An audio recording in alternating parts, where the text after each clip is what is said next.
qaranku waa ka weyn yahay oo shakhsiyeed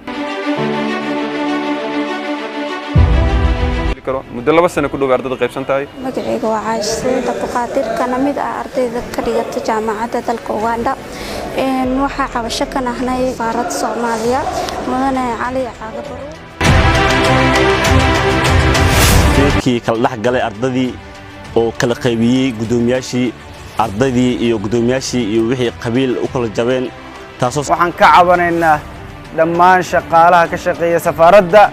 ay qusayso midnimada ardayda Soomaaliyeed